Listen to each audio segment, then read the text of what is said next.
Good evening, ladies and gentlemen, good evening, and a very warm welcome to each and every one of you. My name is Mark Oakley, and I'm the Chancellor here at St. Paul's Cathedral. And this is a very important evening for us at St. Paul's Institute, as we are launching a programme that has been in preparation for over 18 months. Like many of you, we've been struggling to consider how to react constructively to the current feelings in much of the West, which finds itself in a crisis of identity, democracy, and globalisation. Populism has captured the imagination of people who feel that their governments are not representing their interests. Isolation, division, and inequality in our country leave many people feeling powerless, spectators of political processes that seem detached from the concerns of everyday life. And whether it is Brexit or overseas conflicts, inequality of income or the housing crisis, globalisation or environmental challenges, the impact of technological change on society or individual mental health, we can feel overwhelmed by what's around us. And yet there is also a stirring of goodwill and a growing sense that we can do better, with many people rising to that challenge. We do not have to accept the way things are. There are alternatives, and the growing willingness to explore them is surely a source of enormous hope. When things seem to be getting worse, it's an opportunity to re-establish what is truly important. As individuals, it's not what we have that matters, but how we use it for the whole. At the national level, it is about how we use markets and government to serve everyone. We need, of course, to work together to empower all members of society to have a voice in making decisions about a shared future. And more important still, we need a vision for our common life that transcends what we own and what we do, and prioritises what we value and how we want to live together. And why all this at St. Paul's? Well, St. Paul's is obviously a place of Christian worship.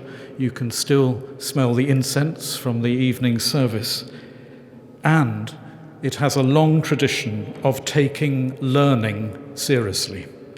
For centuries, it has been a place of public debate, a place that believes in the power of words, ideas, and the human will to work together for constructive change.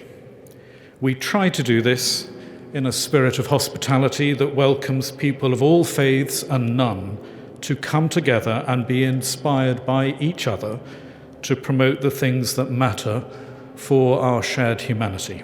And in much the same vein, the Archbishop of Canterbury has recently published a book entitled Reimagining Britain, Foundations for Hope. In it, he writes that the common good is the sharpest and most uncomfortable challenge to our financially centred society. Together, this event, the Archbishop's book, and the events and conversations that will come about are intended to encourage people to discover both the power and the imagination we have to rise to the challenge. In addition to welcoming each and every one of you, and before I welcome our main speaker, I need to make an apology for Professor Fran Tonkis, who appears in your programme, but sadly who's not well and cannot be with us. We wish her a very speedy recovery. So I am absolutely delighted to welcome our main speaker for this launch, Professor Michael Sandel, who is here on a return engagement, having last spoken here at St. Paul's in 2012. You have a full biography of Professor Sandel in your programmes. I will say only that Michael Sandel teaches political philosophy at Harvard University. He's been described as the most relevant living philosopher, a rock star moralist, and currently the most popular professor in the world.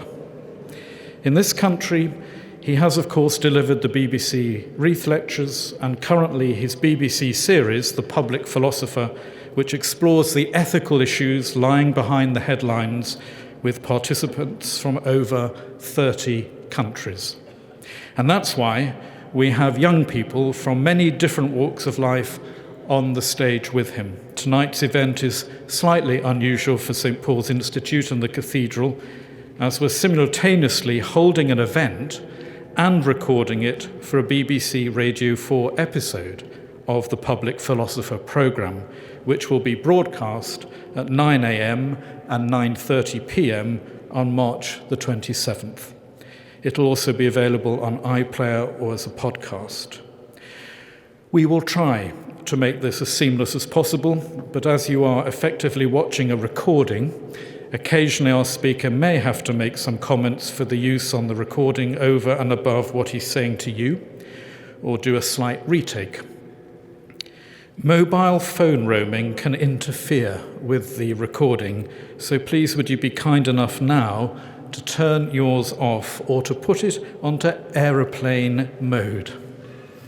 Offenders will be asked to stand in the corner for 15 minutes with their hands on their heads. So the evening will run as follows. Michael will debate with those on stage and with Dr. Graham Tomlin, who is the Bishop of Kensington, whom we are also very delighted to welcome here tonight. Michael will also talk with people in the front of the audience, and at the end, after the event, there will be books for sale and a signing at a book table up here by the stage. So, would you please now join me in welcoming Professor Michael Sandel.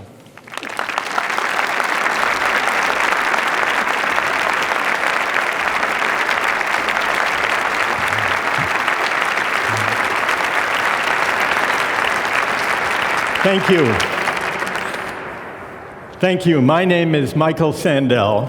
Welcome to this episode of The Public Philosopher.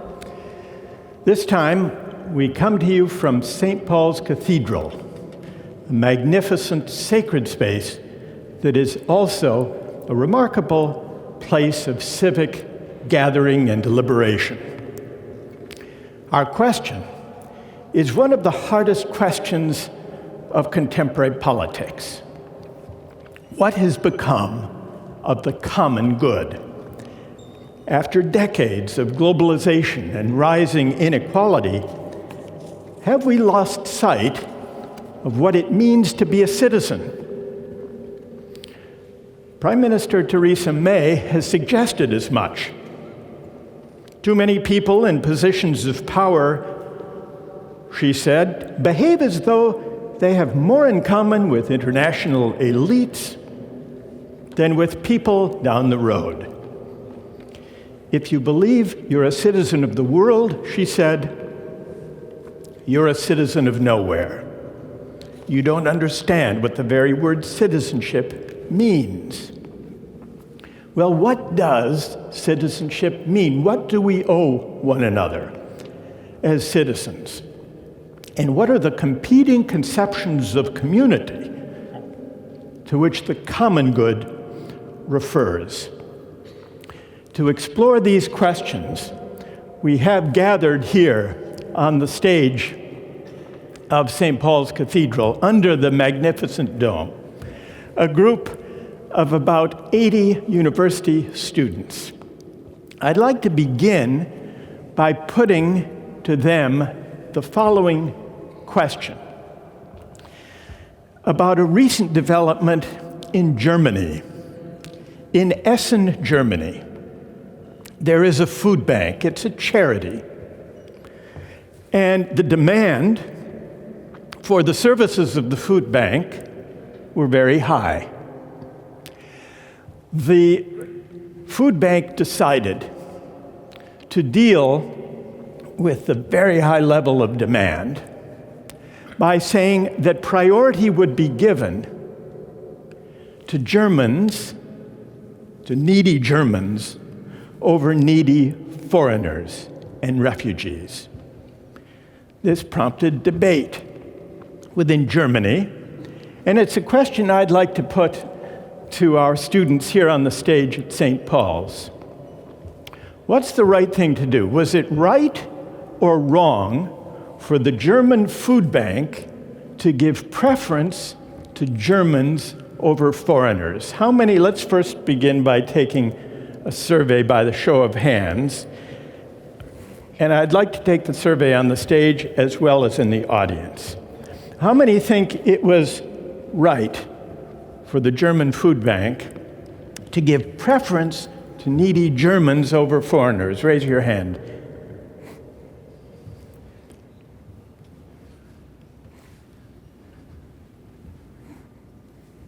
A small handful of people. How many think it was wrong? Both on the stage and in the audience in St. Paul's, the overwhelming majority have raised their hands saying it's wrong. Let's begin with someone who thinks it's wrong. Why is it wrong to give preference for the German food bank to give preference to needy Germans? Why is that wrong? Yes, tell us your name. We'll get you a microphone. Tell us your name again. My name's Nimra. I think it's wrong because it's given power to one nationality over another nationality, and it's determined that one particular identity is worth more than another. Who else thinks it's wrong? Thank you for that. Who else thinks it's wrong? Yes, and tell us your name. Hi, my name's Moiwa. Yeah, going on from that point, I'm not really comfortable with Germans as well, saying they feel superior to people. I think there needs to be more in that conversation. Do you think by giving preference to needy Germans, they are saying that Germans are superior as a people? They're saying they deserve priority. Yes. And considering the historical context, a little bit uncomfortable with it. Who else? How did you vote? You think it's wrong? Well, I didn't actually vote. My name's Delphine. I think it's actually reductionist to say it's wrong or right. I think what you need to remember is the nation-state If you were running the food bank, what policy would you take? Well, I think it's more a case of obviously helping those in need who actually need it regardless of nationality. But the nation-state, including any institution within it, will protect its own sovereign nationals. Should it? That's a different question. Well, that's our question. Yes. What do you say? I think that there are people who could be foreigners that need it more, so I would give priority for those who are in more need, even if they're not Germans. So the test, and what's your name? Constanza. Constanza? Uh-huh.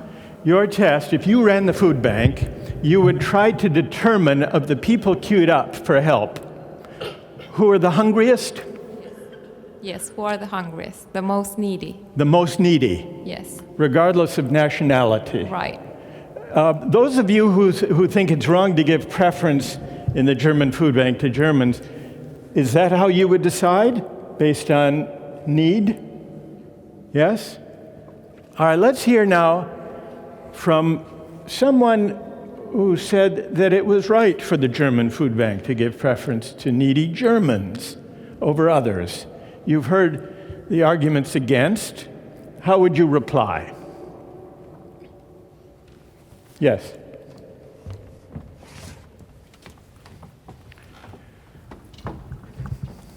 Hi, my name's Mohammed, and I get the idea of, give it to those in need, and that's who needs it most. And in theory, that works. But I think there seems to be a pressure against nations protecting itself when it's intrinsically the most human thing to do. As much as we want to be unnecessarily good and unnecessarily malevolent, for example, if I have a family and I have food, do I give it to my son or do I give it to a homeless guy out there? Technically, he needs it more. My son has eaten like 3 times a day. It's not wrong for someone to do that in their family, so I don't really see why it's wrong for a nation to do it to themselves.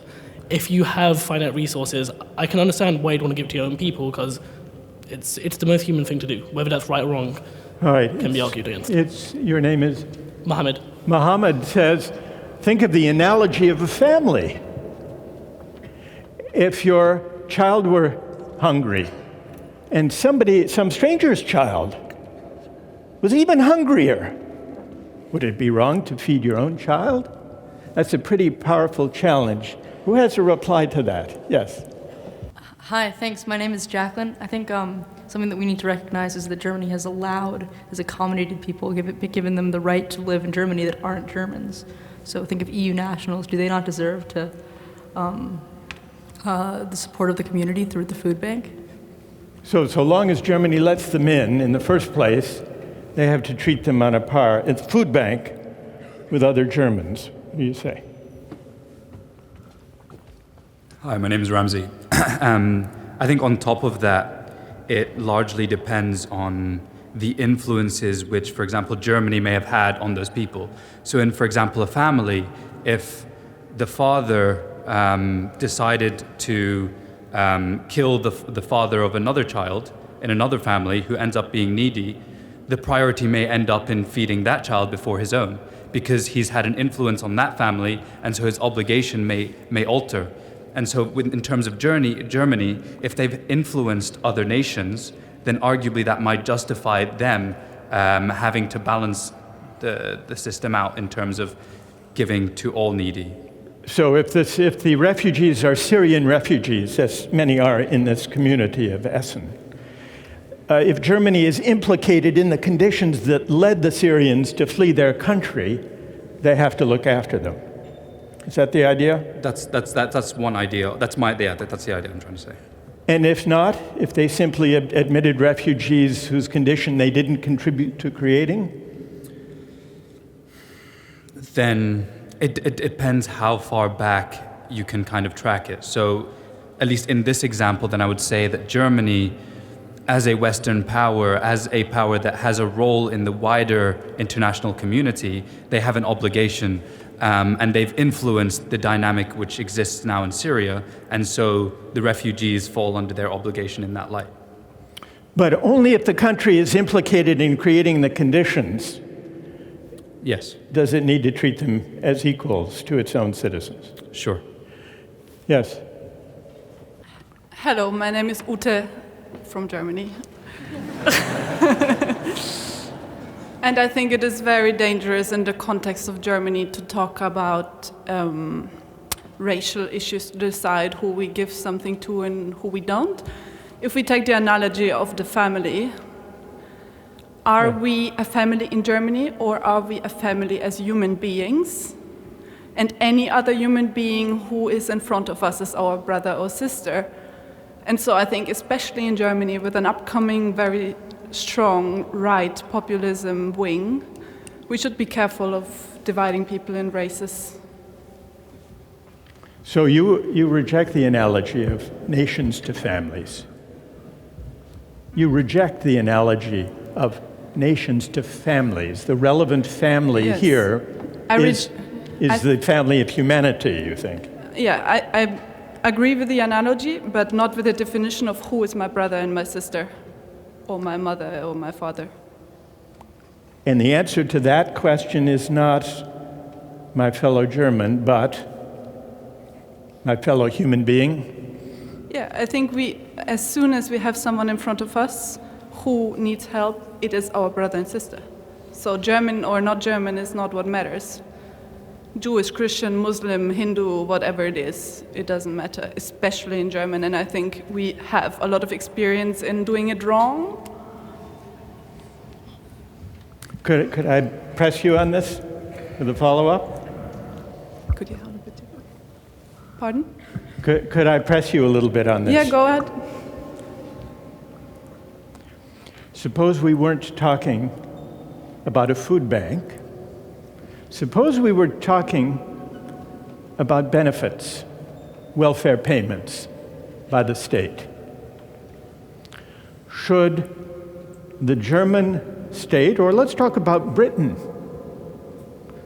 should the British taxpayers allocate benefits on the basis of human need or on the basis of who is a British citizen?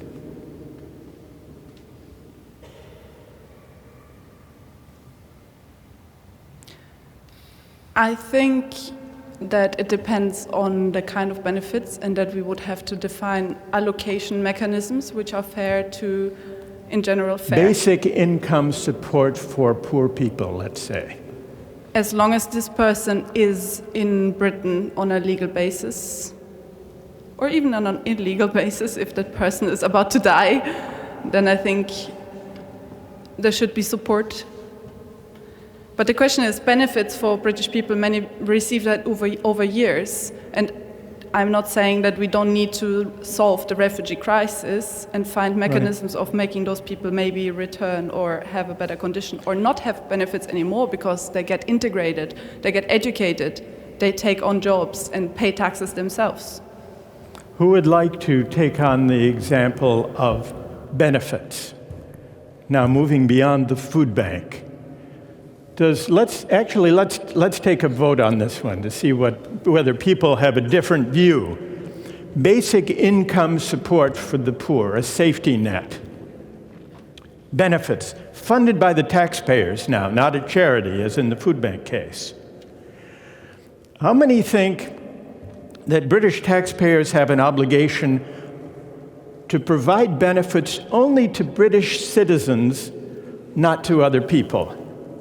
Raise your hand if you think that the British taxpayer has an obligation to provide benefits for poor Britons, but not others.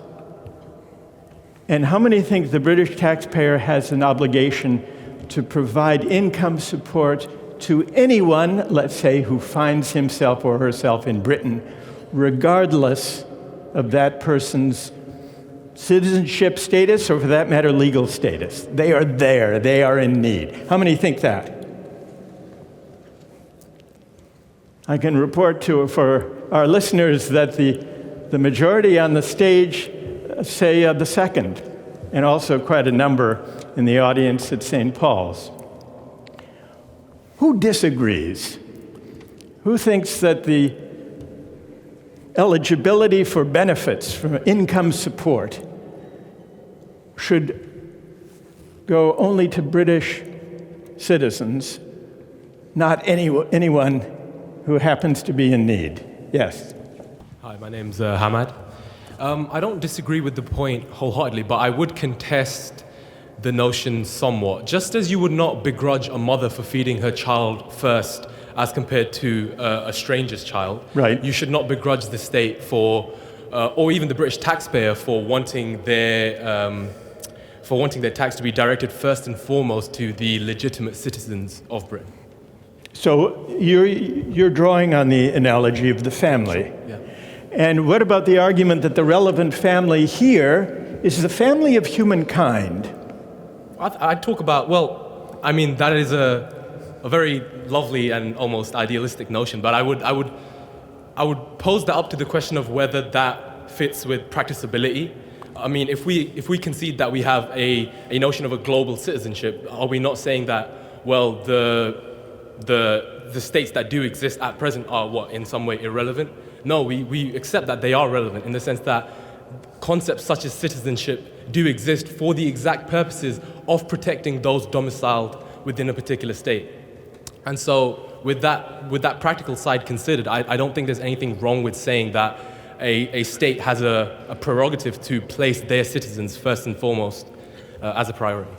What do you say? Hi, my name's Puck. I think part of the problem with some of the discussion has been that we're really taking for granted our definition of the state and of citizenship, and we're also not considering the ethics of migration that are playing into this kind of thing. We need to consider whether or not the state does in fact have a right to exclude and does in fact have a right to exclude certain people from citizenship. And what do you think about that? I think the state, I have worries about the legitimacy of the state anyway, but I don't think that we have a moral right to exclude others from participation in the state or from physically being here. And I think that plays into some of these arguments. So you think, morally speaking, it's wrong to have restrictions of any kind on immigration. There should be open borders, morally speaking. Yeah.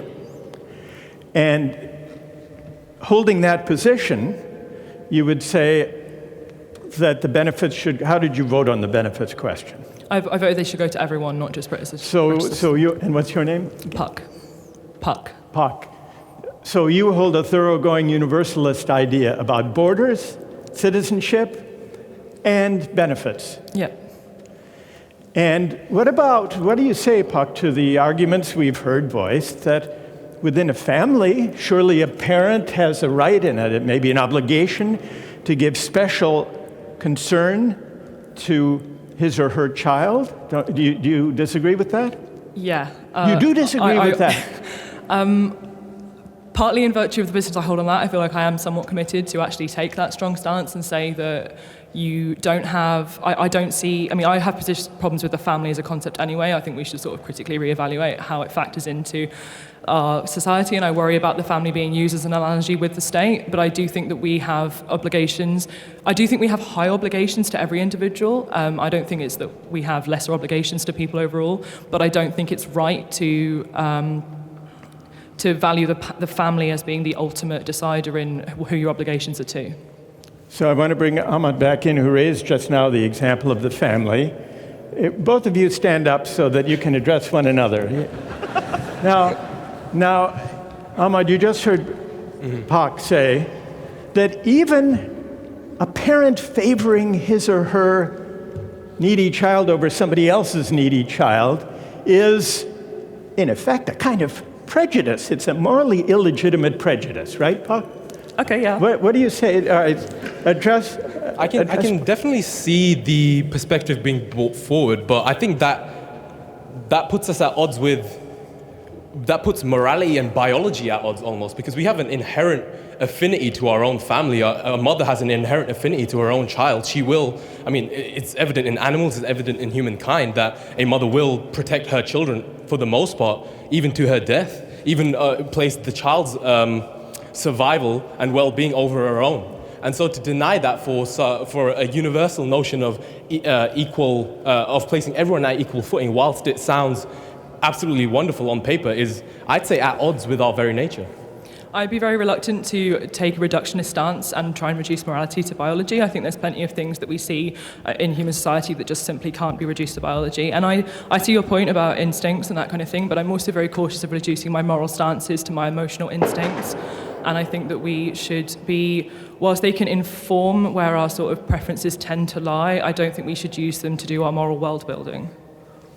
And notice Pak extends this from families to the nation, whose borders she considers morally arbitrary. Am I right? What do you say to that? But I think there'd be a lot more, or I would argue, I think there's an argument to be made for the productivity and progress of a nation that displays self-determination. And what I mean to say by this is that if a nation concedes that it has pride and a priority for its own citizens and a national sentiment towards the progress of itself, and if that sentiment, rather than a universal acceptance of everybody being on an equal footing, if actually the converse sentiment of a sense of self-determination and pride is instilled within nations throughout the world, well, then we will see progress throughout the world.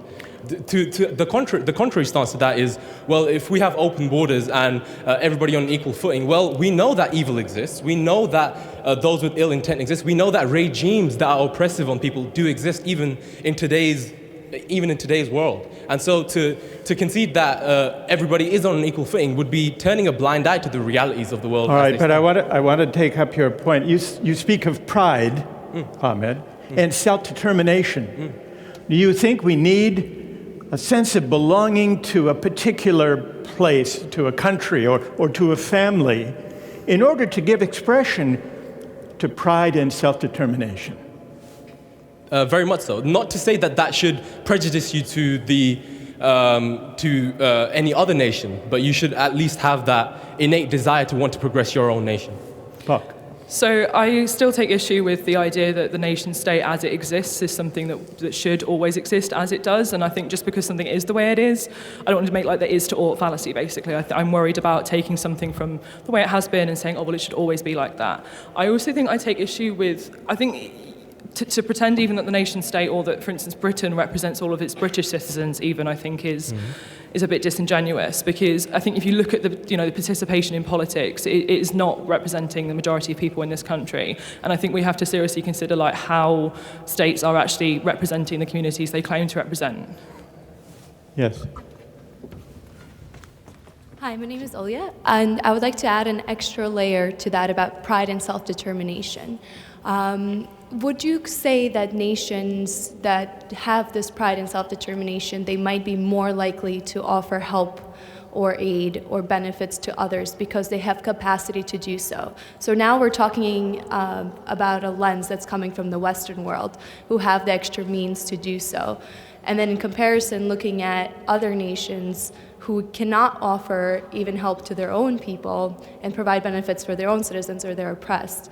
So it's the question of, are they self-determined, or is it pride to offer it to others to show how wealth and how progressive you are? So if I understand you, and tell me your name again. Olya. Olya, if I understand you, are you suggesting, building on Ahmed's invocation of pride and self-determination, that a sense of national pride and collective self-determination can actually contribute to greater sense of responsibility to help others in need? Is that what you're suggesting? Yes. You must be sympathetic to that thought. All right. Yes, in the back. Yeah, to sort of follow that up, I also think that the idea that we identify with other people is a basic precondition to us willing to express solidarity with people or to support people.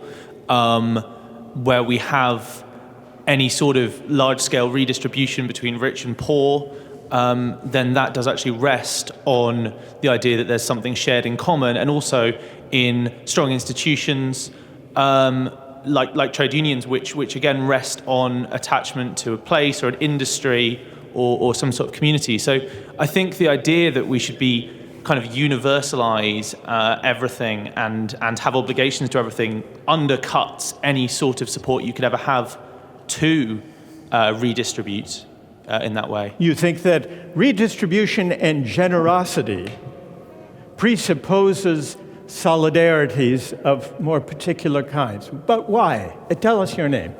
My name's Nick. Nick, why do you think, let me put the question again, why do you think, Nick, that generosity and the willingness to help those in need presupposes solidarity or loyalty to a particular group or identity, such as a nation? Because to do that, you require the support for, say, people paying more taxes, which will go to universal services, or to be redistributed in a way that will support other people, rather than people just seeing themselves as a sort of atomized individual floating in abstraction.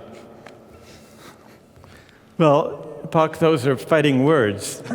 Atomized individuals floating in abstraction, Nick says, will not be very generous types. How would you reply? So I would say that a lot of the work that is done actually does exist outside the state and does happen beyond the state. And I think solidarity is very often actually built very much against what the state would rather happen. I mean, if you look at work that happens with grassroots refugees groups, so for instance in Lambeth, there's Lambeth Refugees Welcome, who have lobbied the council to welcome 23 refugee families into Lambeth and have helped provide houses and all this kind of thing for them. And that's been very much separate from the state. That's people grouping together in a community and taking action. And also examples of, for instance, how the LGBTQ plus community has organised within solidarity and has links with different groups. And I don't think that we should be relying upon the state to do the hard work for us, in a sense. And I think that often the state will actually push back against the harder work that needs doing. I want to turn in our audience in St. Paul's to David Goodhart, who has distinguished between people from somewhere and people from anywhere. You've heard the debate that we've been having on the stage, and the debate has already identified two competing philosophical approaches to generosity, a willingness to help those in need. There's the view that says we need to think of ourselves as fellow human beings above all, in universal or cosmopolitan terms. And then we've heard from those who say, no, we need more particular identities and solidarities to prompt generosity. What do you think? How do you react to what you just heard? I think we have an extremely unrepresentative group of British people in this wonderful cathedral. But what do you think? But I want to know what you think. How do you evaluate these arguments? I'm a weak cosmopolitan in that I believe in the moral equality of all human beings, but I don't think we have the same obligation to all human beings. I think our obligations are primarily to our families and our friends that roll out from that to our neighbourhoods and our nations, and then to all of humanity. Charity begins at home but doesn't end there, is how I would put it. And why do you think that we have stronger obligations to those closest to us than to those further away? Why do you think so? Partly, as was said earlier, it's partly sort of functional, biological, but also I think. But morally, why morally do we have a greater obligation to those closest to us? Well, I think for the world to work, we have to behave in that way. For the nation state is the root essentially of our freedoms, of our welfare, all the things that we most want politically and morally in some ways, democratic accountability, redistribution between classes, regions, generations, and so on. This happens essentially at the level of the nation state. And if the nation state has no emotional support behind it, I mean, this is the point that Theresa May was making with her citizens of nowhere. If it doesn't have the support, even of the powerful and the influential and the rich, then it's diminished. And we're all diminished by that. Thank you for that. Yes. My name's Alex. I just wanted to go back on this point about the state. I mean, you said how it was in Lambeth Council able to house 23 families. Well, the state of Germany took in over 1 million refugees, and that came out of that collective sense, I'm not an expert, but I believe, of guilt for how they treated the Jewish people before, and that only came out of that collective feeling of guilt that you get by being part of a broader community. You also talk about the is-ought distinction, an important one, I agree, but I mean, you have got to work with the way that things are, and if you don't appeal to what actually will motivate people, then you won't get the outcomes that you want. So both you, Alex, and David Goodhart just now have pointed to what will actually motivate people. And you've both suggested that what motivates people begins, at least, with those closest to us. We care most about them. And so morally, we should build upon that de facto motivation. But morally speaking, is that a concession to prejudice, Alex? I don't think it's a concession to prejudice, because I don't think it's necessarily prejudice to believe that you've got certain greater obligations to those that you identify more with. But okay, I have but often, why? Yeah. But tell well, us I mean, why. I've often wondered that when reading your book, because you would give the examples and say, well, which do you prefer? And so I'd like to throw the question back to you. Like, for example, you were giving the example of was Israel helping the Jews in Ethiopia. Correct. And then you said, so what do you think? And I'd like to throw that question back to you and say, well, what do you think? Well, we'll get there. We'll get there. We're working our way towards some of these questions. What do you say? Hi, my name's Nate. I'm really troubled by sort of this acceptance of the nation state as a positive and good thing and a positive influence on the world. Fundamentally, in my view, the nation state is an oppressive concept in that by focusing your energy on only helping the select few that is within your nation state, you're ignoring your obligation to everybody else. And what I would say is about this concept of solidarity and our sort of willingness to help people coming from solidarity with that person is if you walked past a person on the street and they were dying, you wouldn't walk past them just because you don't know them and you have no personal desire to help them. You would help them because it's the right thing to do and it's the morally correct thing to do. And then following on from that, I would say, why would you wait until the point where they're dying before you're willing to help them? If you're able to help them at any point before that, you have a moral obligation to do that. And I think anything else is not actually a willingness to help. It's self-gratification if the only people that you're willing to help are the people that you know and the people that you like. It's just about making yourself feel good, not about actually helping other people. It's, what's your name again? Nate. I'm from the Young Greens. You're from? The Young Greens. Okay. Yeah. Nate, here's the question then. We commonly distinguish between benefits or income support for fellow citizens and humanitarian assistance or foreign aid for people in need who live elsewhere. Are you suggesting, Nate, that morally speaking, there is no real difference between the two?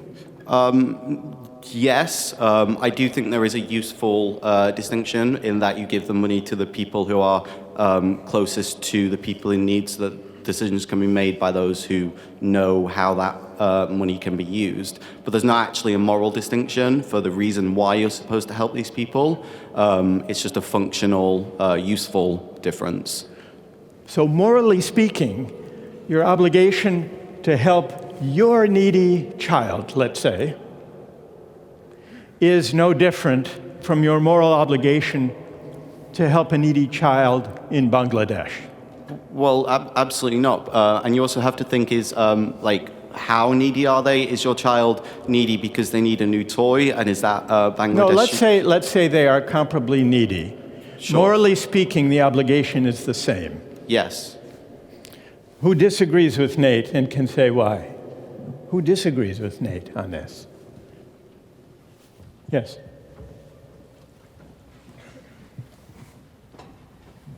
Hi, Nate, my name is Joris. To go into your example of finding someone dying on the street, I think in that particular example, it's probably right. You have an obligation to help someone like that. But it's a balance of both severity and principle. So for instance, let's say there's someone on the street struggling from alcoholism who has a lot of problems, gets into poverty, or it's my own brother who's struggling from alcoholism and gets into poverty as well. First of all, I think I would help my brother just because I have a personal connection with him. But morally? And morally as well, because I believe that you have a particular obligation to care for your family in this regard. But that's what Nate rejects. Yes, that is what Nate rejects, yes. So what's the basis of that special obligation? The basis of that special obligation, I mean, I know the point about biology has already been mentioned, but I think part of the obligation is about the effectiveness, because I would know my brother a lot better as well. So I would be in a lot better, I have a lot more information about my brother than I have about a guy in the street I don't know. So therefore that it's a closer surrounding. You're in a better position to help. I'm in a better position to help. But the moral claim on you is no different, or is it? I think the moral claim is different because the effectiveness is better anyway, so the difference I can make is greater. Yes.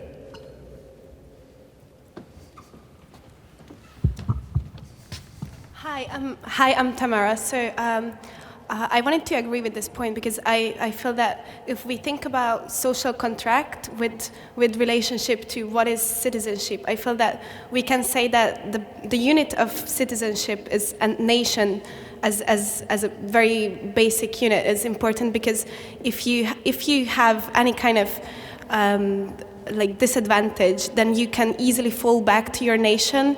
If we think in terms of just getting rid of any kind of unit of nation, then basically everyone is so individualistic that you cannot really rely on anyone else. And I feel that if you have a nation behind your back, you can easily say that you can back up nation state with this kind of social contract, because then if you have any kind of problem, then people of the nation can help you. Hi, my name is Drushti, and I most definitely reject the idea of nationality-based welfare. And let me pose these questions to students themselves. That how is it that you would identify groups in need? Most people here are grad students. Would you call yourselves people in need of welfare? Or would you find that you are often struggling with finances, or it's a stress that you face on a regular basis? I think if you ask yourself that question, it'll go a long way in answering answering this dilemma as to whether need should be defined or prioritized on the basis of nationality. So if, let's say, your answer is that no, it should not be. It should not be, because let's say lots of people here are coming to these countries to study in the liberal democratic universities, in these spaces, to come and engage and somehow collectively also progress like the common motives we have as mankind. But at the same time, you are paying these large sums of money, you are spending a large amount of your money in these same economies. Yeah. So does that not make you entitled to certain welfare or certain benefits? Thank you for that. What about companies in hiring? We've been talking about giving help, whether a food bank, a charity, or taxpayer-funded benefits. Are they different in principle from foreign aid? What about companies' hiring policies? Should British companies give preference in hiring to British workers? How many say yes?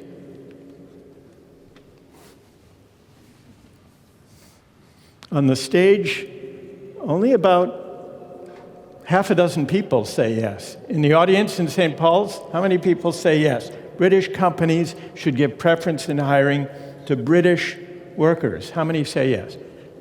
Very few hands are going up. How many say no?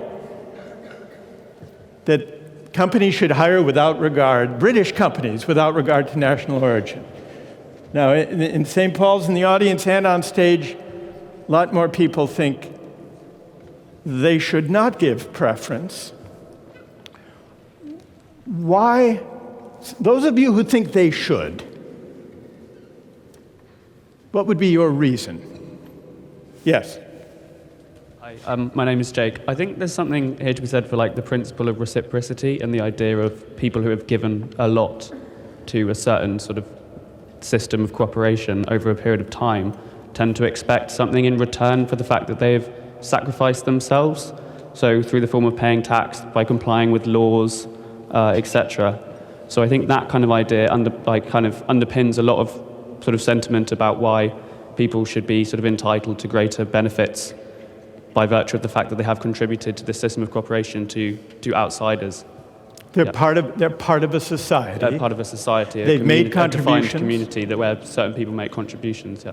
And so their fellow citizens have a special responsibility for them, as do companies hiring in their country. Which is quite a basic moral intuition, I think, the idea that if you give something, you deserve something in return.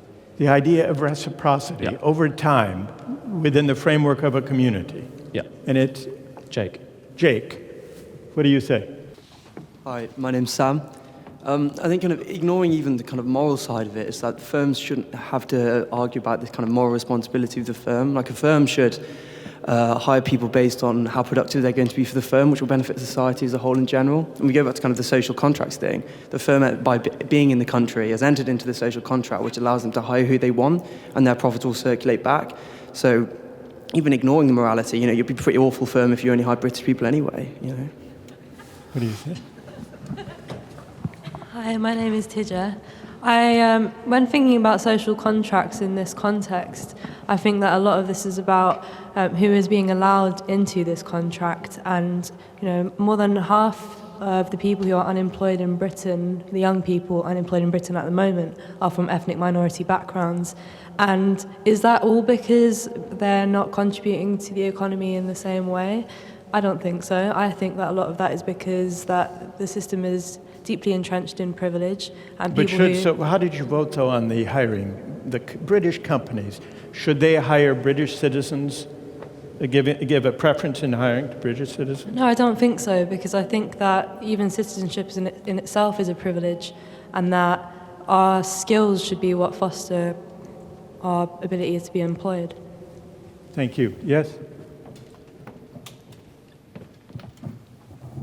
Hi, I'm Sabrina, and I just think at this point I just wanted to bring luck into the debate, and I think it's relevant to the previous question about benefits and the question about hiring.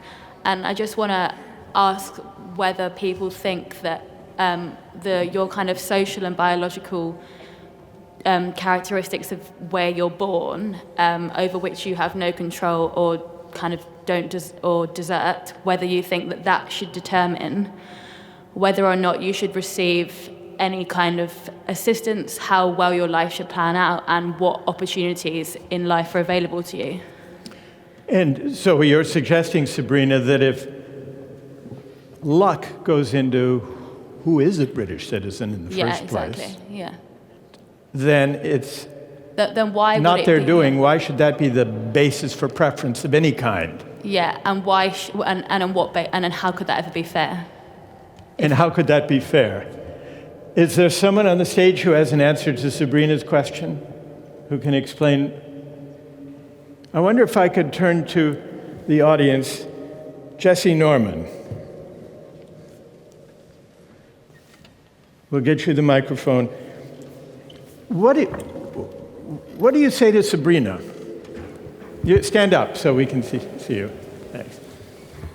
Thank you, Michael. What do I say to Sabrina about luck?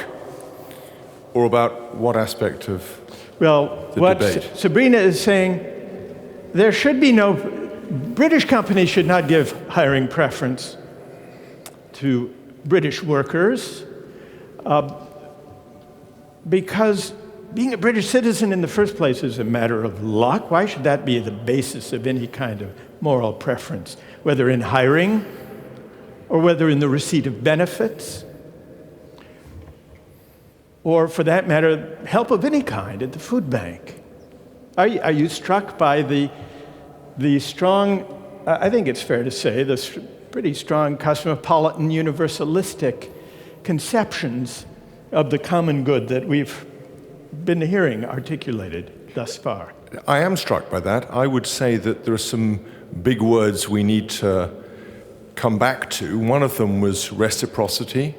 Another is giving and the responsibilities that go with receiving a gift and the sense of duty that comes in a family from being the recipient of an inheritance and within a society for being the recipient of inheritance, and that feeling that people have that binds them together and places them under a duty, under an obligation to pass something on to others within that society. And therefore, the context we're talking of is not merely one of receipt and of right, but of duty and of obligation as well.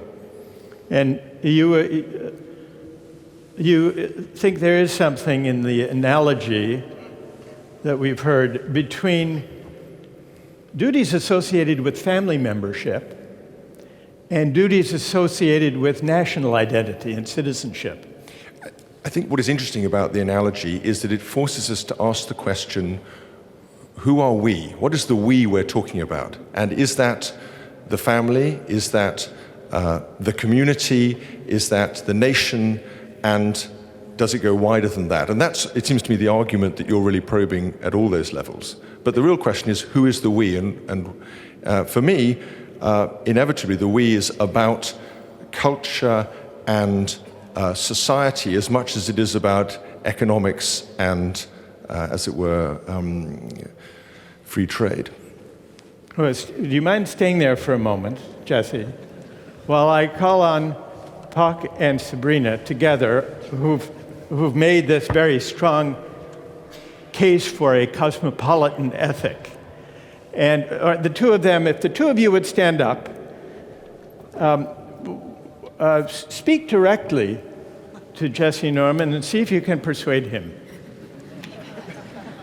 I think first, on the point of reciprocity and being able to, and kind of the mutual reciprocity between citizen and state, I think partly maybe you presume an ability to reciprocate in terms of access to employment, access to kind of ways to participate fully in society, which perhaps you presume the state provides. And I'm not sure whether, one, the state provides the opportunity for all to participate, and two, I'm not sure whether kind of we need a certain baseline level of capabilities and resources to be able to actually participate in this relationship of reciprocity.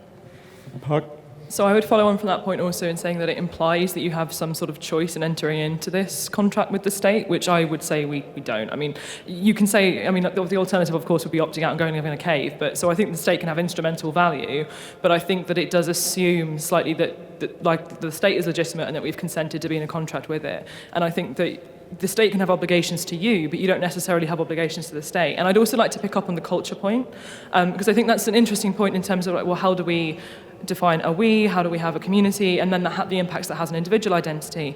But I would say that I'd be particularly cautious of deferring to national identity and deferring to citizenship as being the marker of whether or not that's an identity you can be part of, especially when there are plenty of British citizens, like myself, that just simply don't identify with the concept of being British and who are not represented within mainstream British culture.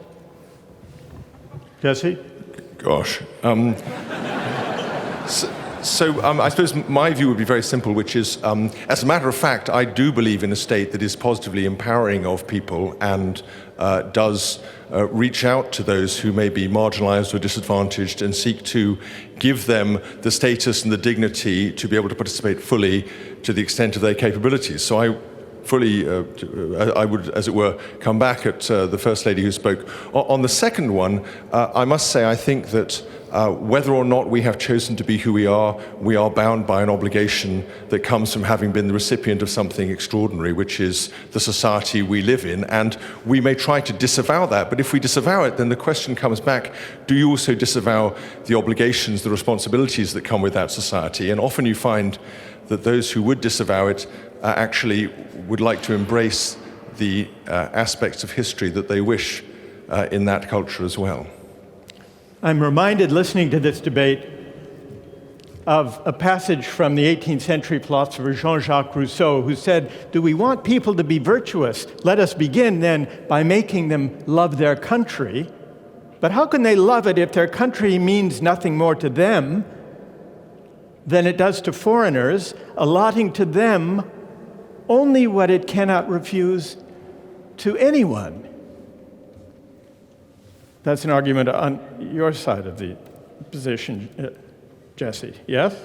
I'd be extremely reluctant to be associated with an argument by Jean-Jacques Rousseau. Well,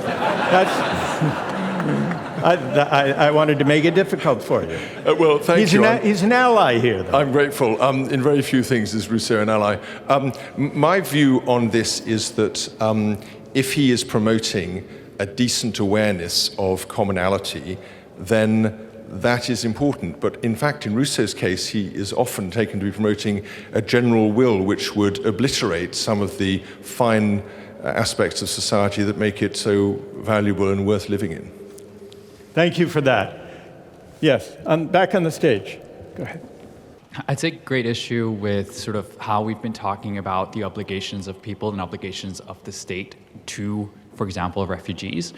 And instead of talking about, for example, also how refugees not having citizenship status is the ultimate form of rightlessness, not having any rights, not having citizenship effectively are the same thing, what kind of claims do they have? Instead of talking about obligations, how do we fulfill the claims that people have by the virtue of being humans, and not just humans, but humans who have been stripped of their rights altogether?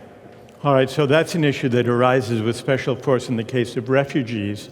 What about the obligations of the British companies? I don't want to leave that alone.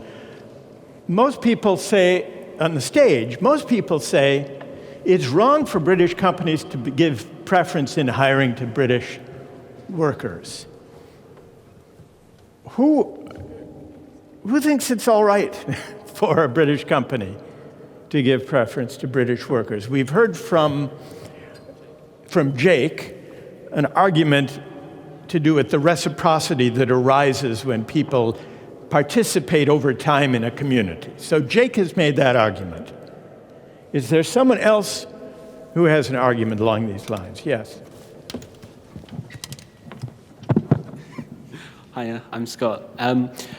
I don't necessarily believe that it is right, but I can totally understand the economic argument that companies may choose to employ mainly British workers, seeing as being a British person in Britain you have a higher likelihood of living in this country for a long period of time and giving back into the local economy. And so you allow a greater economic interest in the long term than you would by employing a foreign national. Yes. Hi, I'm Rebecca. I think there's an interesting geographical question behind this as well, because I think we're oftentimes thinking about skilled labor within Britain, but British companies resort to developing countries for the vast majority of the labor that actually powers the country's economies.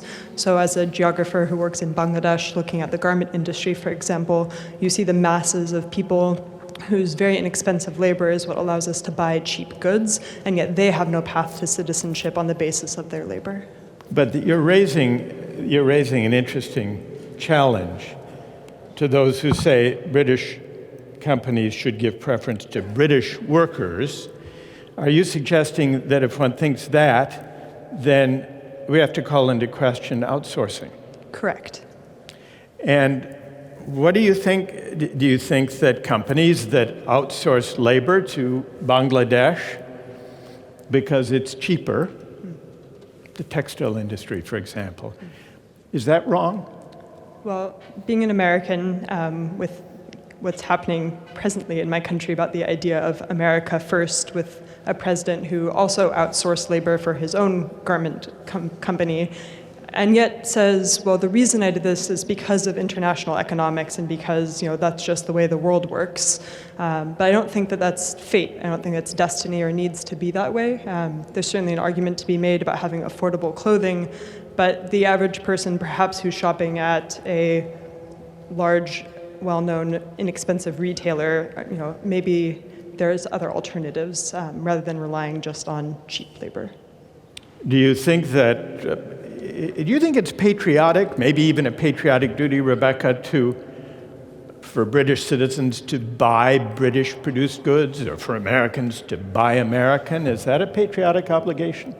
It's not that so much as the idea of demanding fair wages, that if international labor is what's contributing to cheap goods here, is to say that I'm willing to pay a higher price for goods that are made abroad to avoid child labor, for example.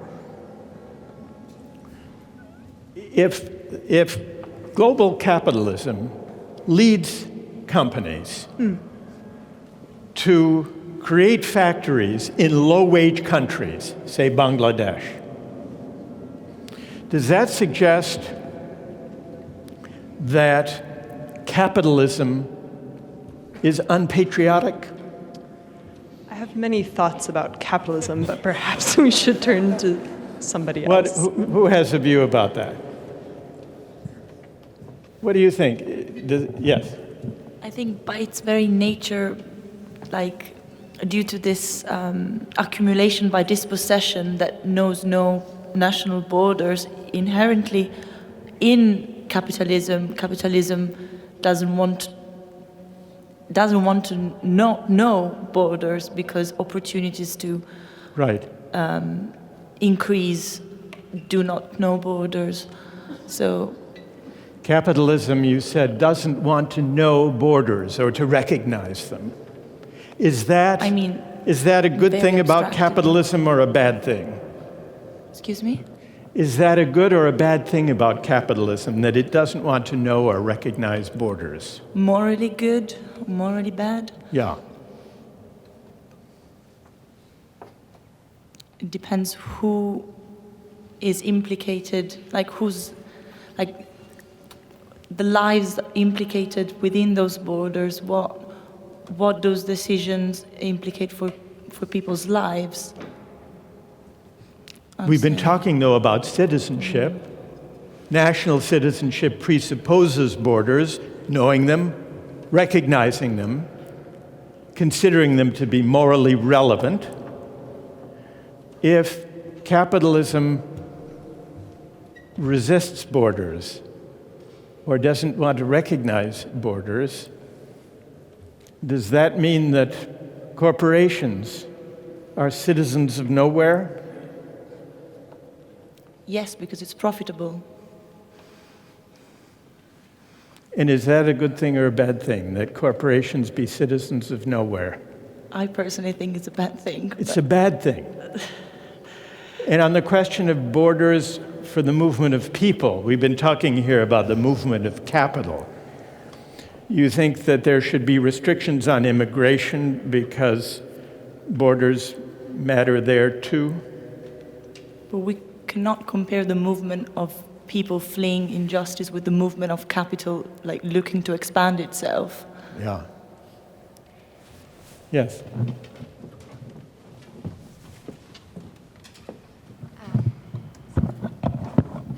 My name's Elizabeth. I would say that companies recognize borders when it's profitable for them. It's not about a moral question for them. It's, if you look at the companies that build factories in the occupied territories in Palestine, it's not about a moral question for them. It's about what does or doesn't make them money. And how do you think it should be? How do you think companies should conduct themselves? Should they give preference in hiring to citizens of their own country?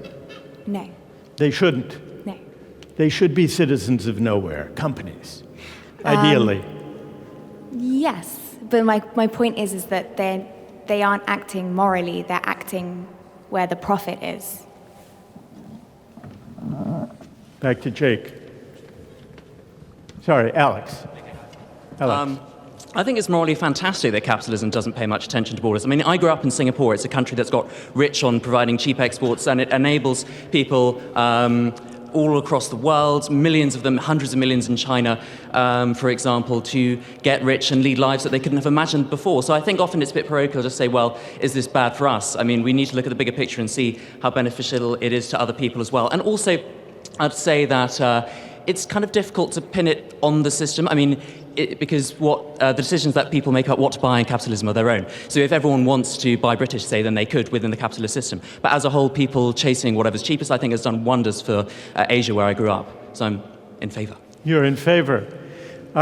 We've been talking about special obligations to citizens of one's own country, whether with a charitable food bank or benefits funded by taxpayers, or the conduct of companies in hiring. And lurking in this discussion just beneath the surface are competing conceptions of what community means. Is the highest moral community the community of humankind, undifferentiated by family or neighborhood or nation? Or are there meaningful sources of community that should matter morally that are short of humanity as such? I'd like to come at this from a different direction by asking how our students on the stage identify themselves. And I would like to put the question in the following way. Would you agree or disagree with the following statement? I have more in common with other students in my university, regardless of nationality, than I do with people in the place where I grew up. How many agree with that statement? How many disagree with that statement? Here we have more or less an even distribution of opinion. Now,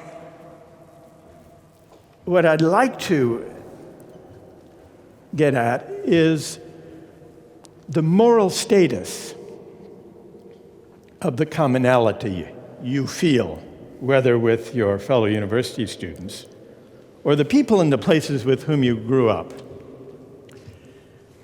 So let's see who agrees and who disagrees with this question, the normative question. In an ideal world, we would think of ourselves not as British or French or German or Chinese, but simply as fellow human beings. How many agree? How many disagree? Here we have a roughly even distribution, but I think the majority in favor of the universal cosmopolitan view. And what about in the audience? In response to that statement, how many agree that in an ideal world we would think of ourselves not as British or French or German or Chinese, but simply as fellow human beings? How many agree with that? And how many disagree? The majority in St. Paul's Cathedral agree, but a substantial minority disagree. Of those who, I want to hear from someone who disagrees here on the stage.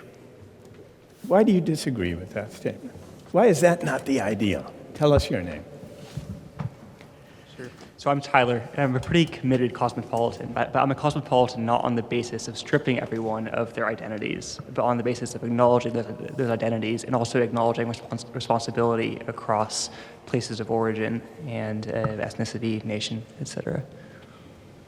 So you believe these more particular identities are essential components of the kind of cosmopolitan ethic you would favor? Yep. What do you say?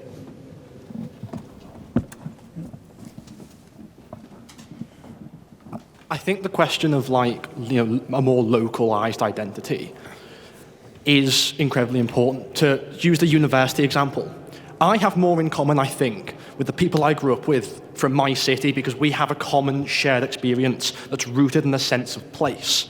What I have in common with people who I go to university with is that we will likely have the same socioeconomic background upon graduation. We will probably go into sort of graduate white-collar jobs.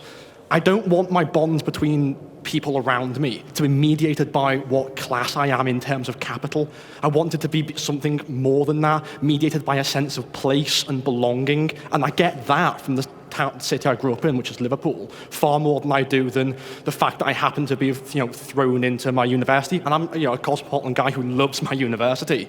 But I don't want my bonds to be mediated by capital. I think the discussion we've had says that I don't think most people in this audience do want bonds to be mediated by capital. And yet, the meaningful sense of place we get from, where we grew up or ideas of nations seems to be resisted. I think those two ideas are actually in conflict with each other. And what's your name? Peter. Peter. And where did you grow up, Peter? Liverpool. And why do you think your identity with the place where you grew up and the people you knew there, why do you think that that's a more important source of your identity than the people, than the profession you may enter into? Because there's just the fact that, I was there at the most formative time of my life. But I think beyond that, people from Liverpool, we have a specific accent. We all know the same parts of, the city that are fun to drink in. We listen to the same music. We all sort of grow up with the Beatles, and these cultural touchstones and these, these ideas of self and place come from that, and that's far more important than to me than the profession you end up in. What do you say? I just like to. My name's Jacqueline. I'd just like to add to that. I think that the bonds that we form with the people that we grow up with and with the communities that we grow up in, they're not trivial. And I think that what you're talking about, growing up in Liverpool, I think that when we think about who we are and if we're closer to the people that we go to school with, who are we as individuals? I think comes from our values, and where do those values come from? And I think, at least for me, and maybe I'm flawed in thinking this, but I definitely think I share more with my faith community and with my community back home than with a broad array of the international student body that is at the campus that I go to. Yes. I think it's a really tricky question because, of course, in our identity, there's both our interests that in a way drew us to the university we go to, but also the self-identity of the place you grew up in. And as an Italian especially, I feel it really strongly.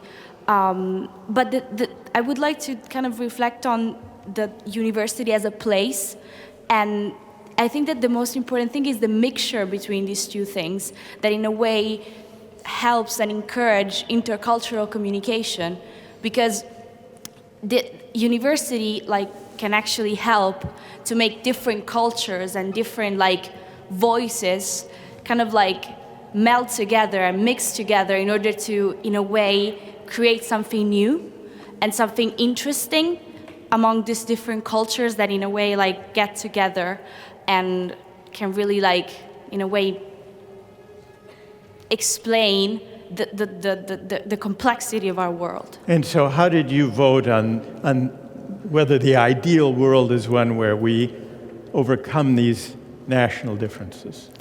I think that I voted for, in a way, overcome the national differences, but I think that in order to overcome the national differences, there should be a mixture of different experiences and different culture and different backgrounds. Yes. Hi, my name is Jason. I think in an ideal world, we should not think of, and I do not agree that an ideal world should be one that everyone is seen as equal or have equal interests or everything is equal. I think that in an ideal world, basically because we are human, we have intrinsically different values, different interests, different preferences. It is natural to evolve into different groups or even nationality, if you believe.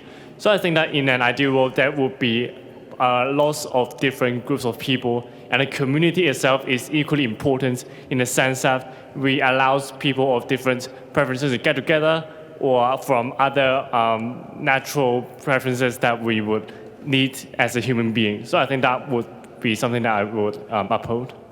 I want to turn to Bishop Graham Tomlin. You've been listening to this discussion. I'd be interested to know in general what you make of it, but especially on one of the philosophical and perhaps even theological conceptions that seem to be at stake here. We've heard many articulate the view that the ideal we should aim at is to overcome the particular ties or sense of belonging, some might even say prejudice, associated with particular identities, including national identities. Whereas others have been making the argument that we need particular communities, that they are not mere prejudices, that they're analogous, some say, to the family, that they should be affirmed, whether for reasons of reciprocity or rooted identities. We're edging up to the big question about whether the common good ideally is universal, or whether the common good is irreducibly plural and particularist. What do you think? I think it's been a fascinating debate to listen to those two different perspectives that have come through in so many different ways. And I guess the debate really has been around the local and the universal, and how we value the local and how we value the universal. And I guess one question that's come to me as I've been listening is that old statement that it's often easier to love humanity than to love your neighbor. That in general, it's easier to love the human race, but actually, in religious terms, as a Christian, I hear the words of Jesus saying your call is to love your neighbor. In other words, the thing about neighbors is you don't choose your neighbor. It's the person who happens to be in front of you. You think of the parable of the Good Samaritan. It's the story of the person who is in the street in front of you, and the two religious people pass by, and it's the Samaritan who stops and actually helps. And with that in mind, I mean, just thinking about the local and the universal, excuse me, why the local is important is because... Could I just ask you, first, why is it, do you think, harder to love the neighbor than to love humanity? Why is that? Because your neighbor is often difficult. Your neighbor is not always easy to love. But that's the person right next to you. It's the person in the desk next to you at work. It's the person who lives in the house next door to you. It's the person who you meet at the bus stop every day. And that's not someone you choose. And it seems to me that the importance of the local and that commitment to a local community, whatever that may be, it may be a family, it may be a neighborhood, it may be a city, it may be whatever, that's quite important, partly because variety and diversity is good. We don't want everything to be exactly the same, everybody to be exactly the same, but also because it seems to me that those kind of commitments that we have over a long period of time to the same group of people actually cultivate virtues that make society work better. If you have to try and keep on loving the same group of people over a period of time, it cultivates patience and forgiveness and honesty and the ability to be a little bit humble because you kind of make mistakes and you get things right and so on. And it's that sort of development of virtue that enables a society to work. At the same time, we need the universal as well. If all we have is mere locality, mere difference, then we're locked into, it seems to me, an essentially conflictual view of the world, where if everything is just difference and there is no commonality, no kind of unity to any sense of what it means to be the human race, then we begin to end up with a view of the world where we're almost inevitably going to be in conflict with one another because we don't have any common identity and value. So I think that we need both the local and the universal, and that's what's come out of this debate. As you've been working with the communities affected by Grenfell, which of these ethics, if we can call them that, have you found to be the most powerful? It's very fascinating that I think both of them have come out very strongly. The Grenfell community in North Kensington is a very, very diverse community, ethnically, religiously. It's a very religious community in many ways. And it's very, very diverse. And in a sense, what's actually been surprising out of that is that out of those diversities, you get this kind of deep Islamic community in that area, you get sort of deep Christian communities there, you get some secular communities as well. And you've had those, and out of those sort of moral visions, out of those particular communities, that I think over time have cultivated these ways of life, these virtues, have come kind of coming together to support that community at the same time. And I think Grenfell, in its origins, was a kind of failure to listen to our neighbor. It was a failure to listen to the cries of people who really needed the help of the wider community. But also, it's been kind of the local communities, it's been the kind of neighborhood associations, it's been the churches, the mosques, are the very ones that have come forward to support that community. Yes. Thank you for that. I'd like to see if some of the students would like to respond to what you've said.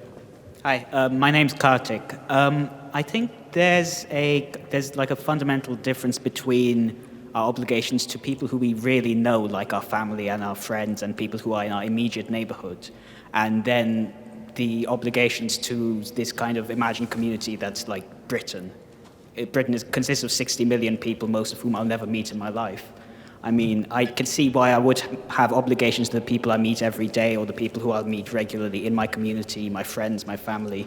I don't see that means I have to accept that I have obligations to all the 60 million people of Britain who I'll never meet, over and above the obligations I have to all of humanity who I'll never meet. Yes. Toward the back, yes.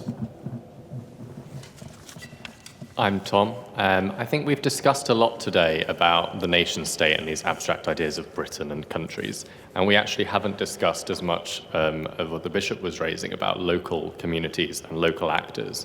And actually, when you go out into the country, you see that people that are doing the most work in community and local bodies are volunteers, local people in your churches, your community groups, WIs, those kind of things. That is where most of the time and the effort is being put into supporting local communities and local people.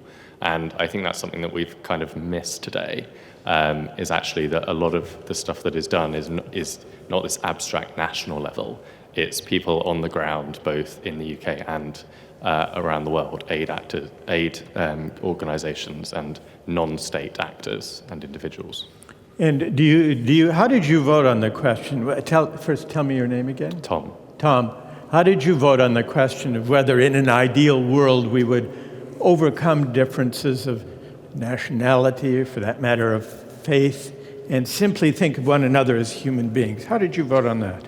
I voted that we can overcome that, but I think there's kind of both that you can have both, that you can be British and also recognize solidarity with people across the world. You can have solidarity locally and internationally at the same time, and there doesn't need to be a one or the other. Yes. Hello, my name is Joshua, and I just wanted to start by saying I think it's only appropriate in St. Paul's Cathedral that we brought in a religious perspective, so thank you, Bishop, for your words. I myself also am a believer and a follower of Christ, and I think one of the challenges I have in this conversation is identity, right? So my citizenship, where is my citizenship founded? Is it rooted in a nation state? Is it rooted in my identity and my belief in God? Is it rooted in my role as a husband and the different functionalities that I play? And I think one of the things I appreciated about, it was Tom, right? Your last perspective, was thinking about the local concept is idealistically, we all would view ourselves as human. We treat all as equal. But the challenge is that right now, where am I currently placed? And I'm currently placed in London, right? So if I'm here in London, why not do my best to have an influence in the space that I've been given in the current moment? And I think if we all thought that way, it would make the world a little bit smaller in that sense. Thank you. Yes.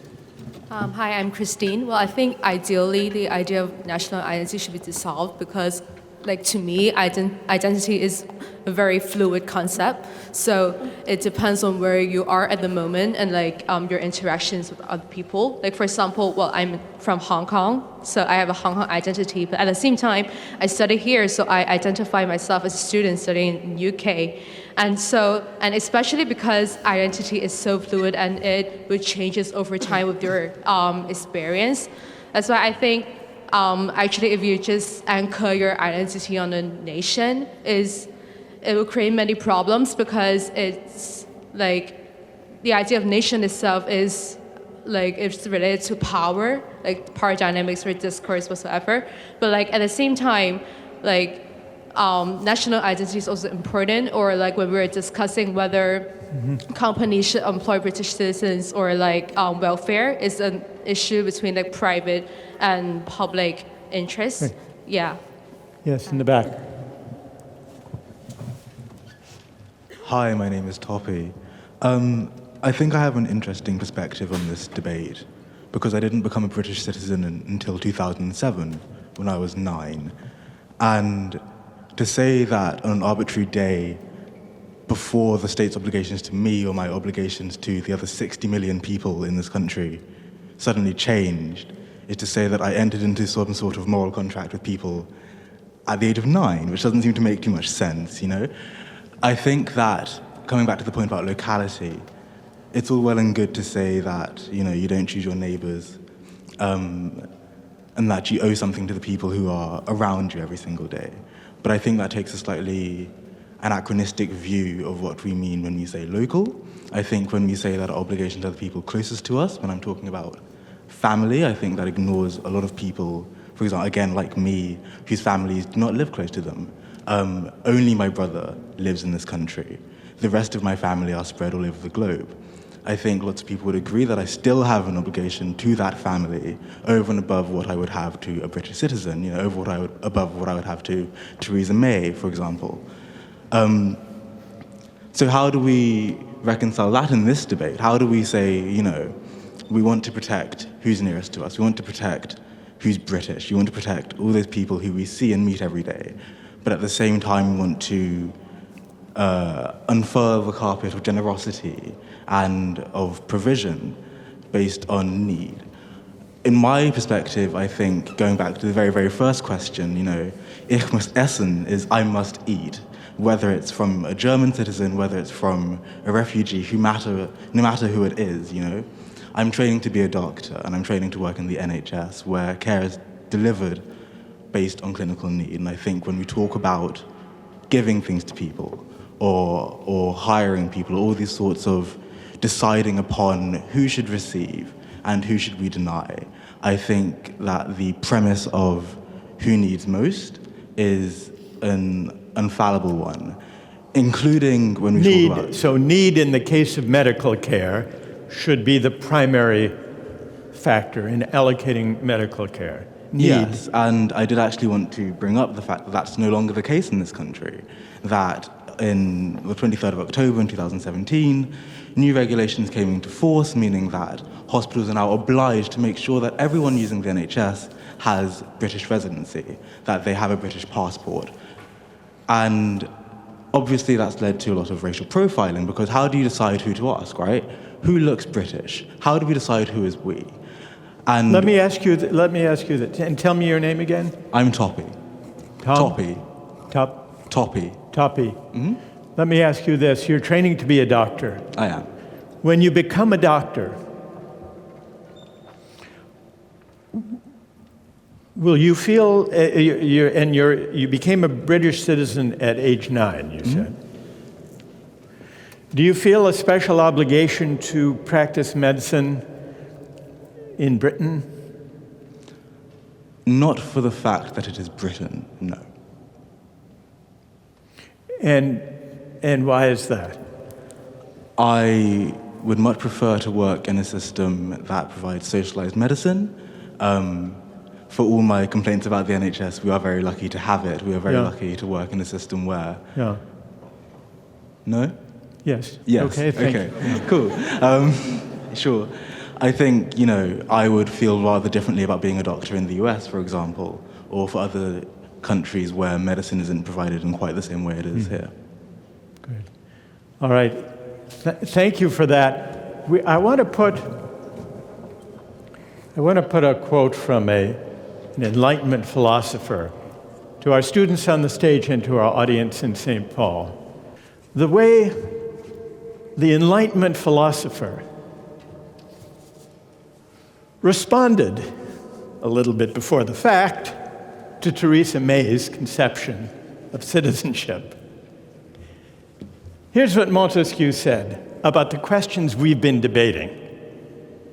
If I knew something useful to me but prejudicial to my family, I would reject it from my soul. If I knew something useful to my family but not to my country, I would try to forget it. If I knew something useful to my country but prejudicial to Europe, or useful to Europe but prejudicial to humankind, I would regard it as a crime. Because I am a person before I'm a Frenchman, or rather, I am necessarily a person while I am a Frenchman only by chance. Was he right? How many agree with Montesquieu on that? How many agree on the stage? A lot of hands are going up. How many disagree?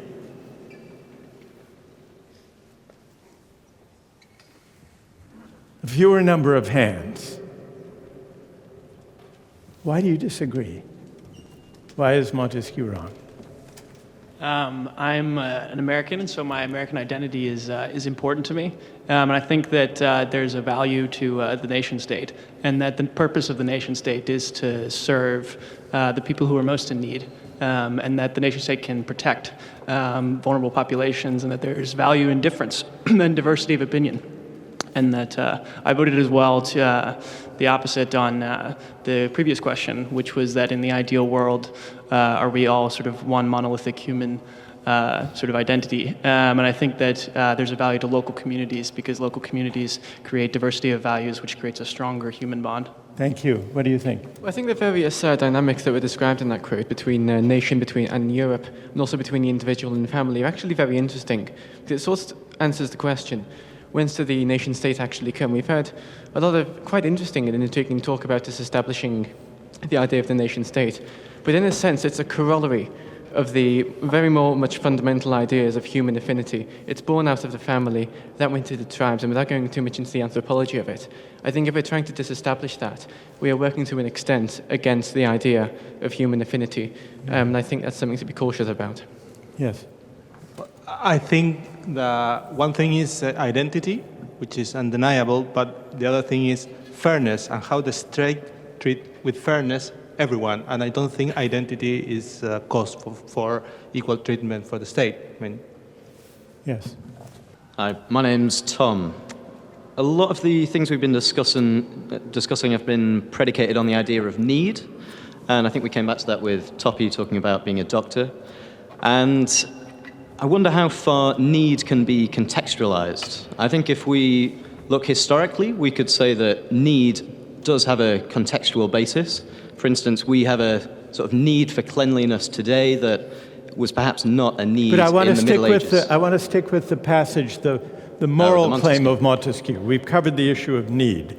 Who agrees with him? Who agrees with him? Yes, it's Oliver, right? Oliver, you agree with Montesquieu? My name is Ute, yeah. So I agree with it because the way I understood is that we can have our identity, but if we do harm to another level, we retract from the decision or the action we have taken, right? So I think in a way, I hope I understood right, but if we today live in a globalized world, our actions go beyond where we live and beyond our national state, but we are still responsible for our actions. So that is why I think we need to not mutually exclude identity as we have done it. Like, do we want to be local or do we want to be international? I think that is not really possible. Yes. There's been a lot of talk about identity and that being rooted in your national identity. And I think what we also need to remember is not everybody identifies with their national identity. I live in a country that voted for Theresa May and voted for David Cameron twice, that voted for Brexit and would probably legalize the death penalty if they could. I find all of those things abhorrent. Wait. But I want your view on Montesquieu's philosophy that universal identities are higher than particular identities. What do you think? Sure, and yes? I find yes? Well, because of all of those things, I find people in Europe much more in common than what I find with people in my country often, because I find many of the things that my country has decided to do abhorrent. Yes.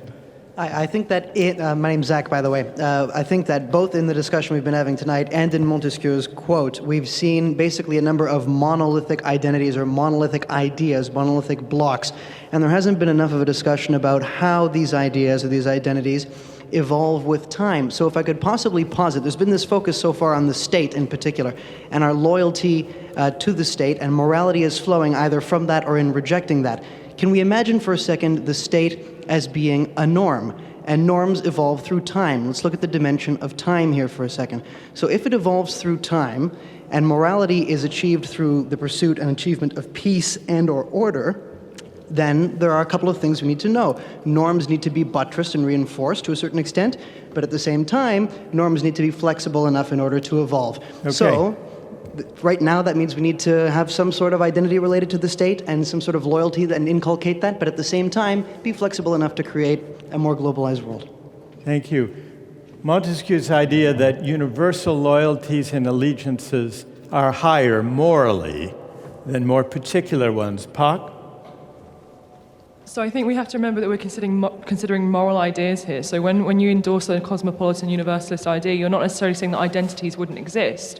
You're saying that we shouldn't base our moral judgments on things which are arbitrary. So that's what the quote is getting at. So we should base things on necessary conditions, which is that we are all people, and if you take a rights-based approach, you have rights in virtue of being persons that should be not eroded or changed based on your identity, which isn't to say that identity wouldn't be a big part of the individual, but that we shouldn't use that to make decisions. But I also want to say that I want to be cautious of taking a very ahistorical approach on things like that. So I do think there's, particularly with the history of colonialism, patriarchy, that kind of thing, we should be aware of these things when dealing with the needs of others. Yes, over here. Thank you. I'm Timothy. And to add on this, I'd like to say that our world today is very different than the Enlightenment's world, in that there is the ecological catastrophe, and that calls for cooperation and to precisely overcome this kind of realistic understanding of the world where we are competing against others or referring ourselves to bounded communities. So if we are to survive, we need precisely to refer to this shared fate that we do have. Yes. I also think it comes down to the way we affect things. Even if we place universal goods above local ones, so we agree that universal goods are things like food and clothing and shelter and all the rest of it, the way you can affect that tends to be at the local level. The institutions that can actually affect these moral goods, that can provide the things that we morally would like them to provide, these are primarily going to be local institutions based around this sense of place and belonging in a local area, be that a city, a town, or a country. And I think that's, we can all agree that the common good is universal. We want universal things to happen to, we want good things to happen to everyone. But I think the way we affect that is through this idea of locality. All right. Well, we've heard some powerful arguments for universal or cosmopolitan conceptions of identity and community. And we've heard little less frequently on this stage, but powerfully nonetheless, arguments that more particular identities and forms of community, including families and nations, in localities, neighborhoods, matter morally and are not just a matter of prejudice to be overcome. I've been pressed, I think, by Alex to say what I think. I'd start with that passage from Montesquieu we've been discussing. One of the logical implications of that universalist or cosmopolitan ethic of Montesquieu's is that it's not so easy to account for the moral weight, never mind of fellow citizens in the nation-state, but to account for friends. If our encompassing loyalties should always take precedence over our more local or particular ones, then perhaps the distinction even between friends and strangers should ideally be overcome. Montesquieu doesn't shrink from this radical conclusion. A truly virtuous man, he wrote, would come to the aid of the most distant stranger as quickly as to his own friend. And then he adds, if men were perfectly virtuous, they wouldn't have friends. It's a striking concession. It's difficult, it seems to me, to imagine a world in which we were all so virtuous that we had no friends, only a universal disposition to friendliness. The problem, it seems to me, is not that such a world would be difficult to bring about, but that it would be difficult to recognize as a human world. The love of humanity is a noble sentiment, but most of the time we live our lives by smaller solidarities. Now, this may reflect certain limits to the bounds of moral sympathy, but more important, it reflects the fact that we learn to love humanity, not in general, but through its particular expressions.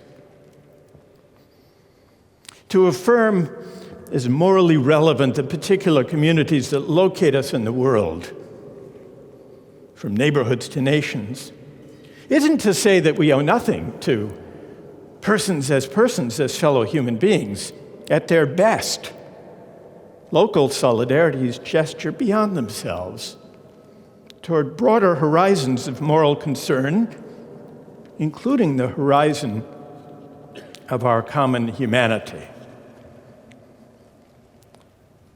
But as we've seen in the politics of the day, the backlash against decades of globalization that seemed to consign national identities and allegiances to the dustbin of history, as we've seen in the backlash against this tendency, people won't pledge allegiance to vast and distant entities whatever their importance, unless they feel those institutions are somehow connected to political arrangements that reflect the identity of the participants. We're seeing that today. We're seeing that in the reassertion in many places around the world of nationalism with a vengeance. All this brings us back to citizenship and the common good. The global media and markets that shape our lives seem to beckon us to a world beyond boundaries and belonging, but the civic resources we need to master these forces, or at least to contend with them, are still to be found in the places and stories, the memories and meanings, the incidents and identities that locate us in the world, that give our lives their moral particularity. We've heard discussion here earlier in the debate about pride and self-determination. How can that be cultivated and sustained without particular places and allegiances? And it's true, since the days of Aristotle's polis, the civic tradition has viewed self-government as an activity rooted in a particular place, a city or a locality or a nation, an activity carried out by citizens loyal to that place and the way of life it embodies. Now, today it's different. Self-government today requires a politics that plays itself out in a multiplicity of settings. We've heard that emphasized repeatedly in our debate today, from neighborhoods to nations to the world as a whole. And so the civic virtue distinctive to our time, I suppose, is the capacity to negotiate our way among these sometimes overlapping, sometimes conflicting obligations.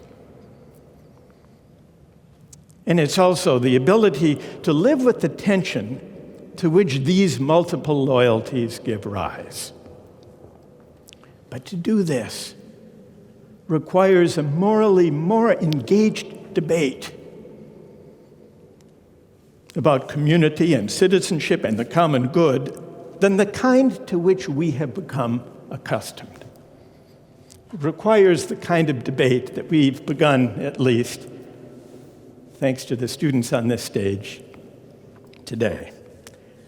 And so, to our participants and audience here in St. Paul's Cathedral and to our listeners, thank you for joining me for this episode of The Public Philosopher.